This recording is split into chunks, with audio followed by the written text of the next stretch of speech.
O meu nome é Tiago Marques e eu vou falar-vos sobre a utilização do laser diodo na periodontologia e na medicina oral. E porquê da utilização do laser diodo? Porque o laser diodo tornou a minha prática clínica minimamente invasiva e com resultados clínicos muito melhores. Não só também devido à utilização do laser, mas também à utilização do fluxo digital. O fluxo digital em periodontologia permite-nos a fabricação de guias que nos vão facilitar e tornar o nosso tratamento mais previsível.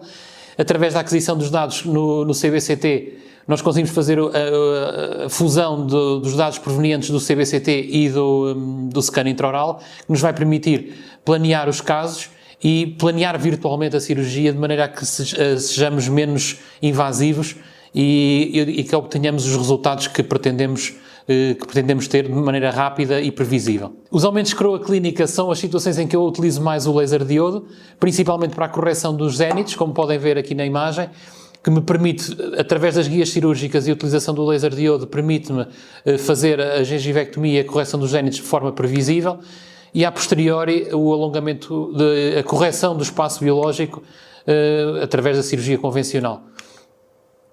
Outra situação em que utilizamos o laser diodo clínica é nos aumentos de coroa clínica e também na remoção de pigmentações melânicas.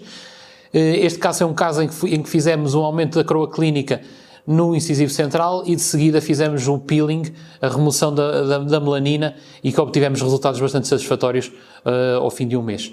Relativamente à utilização do laser diodo na patologia dos tecidos moles, é bastante útil na prática clínica em pacientes degentados totais que apresentam epúlides de grandes dimensões, que me facilita imenso a sua remoção, sem qualquer tipo de hemorragia e com um desconforto pós-operatório mínimo.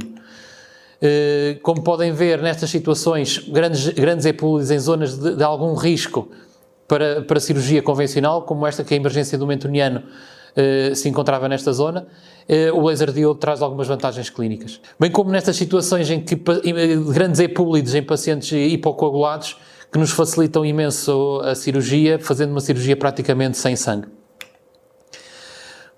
Situações como estas, pequenos fibromas traumáticos, em que nos permite a remoção traumática da lesão com uma pequena quantidade de anestesia, e também grandes fibromas, como podem ver nesta situação, e fibrolipomas ou fibromas da língua, que às vezes temos alguma dificuldade em fazer a cirurgia convencional nestas situações e suturar, em que o laser diodo é muito mais simples a sua utilização.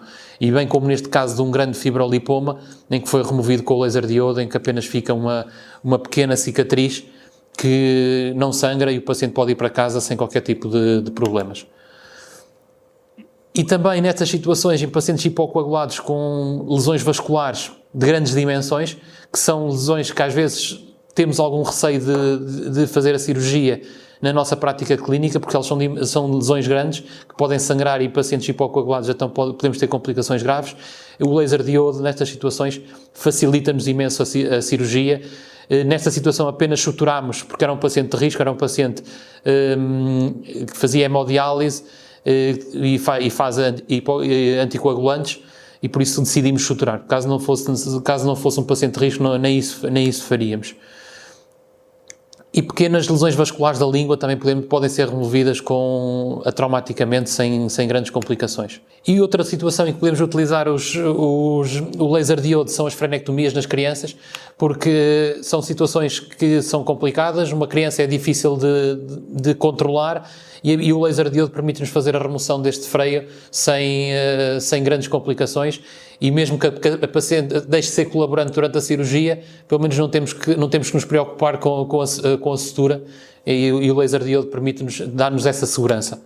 E como podem ver, em alguns casos destes freios linguais, eu faço-os com sutura por algum medo de recidiva. Quando os pacientes são colaborantes, quando eles não são colaborantes, tentamos evitar ao máximo a sutura. Outro caso de freio lingual de grandes dimensões, em que fizemos a remoção completa do freio e a sua sutura, e o pós-operatório pacífico para crianças é completamente quase indolor e sem complicações de maior.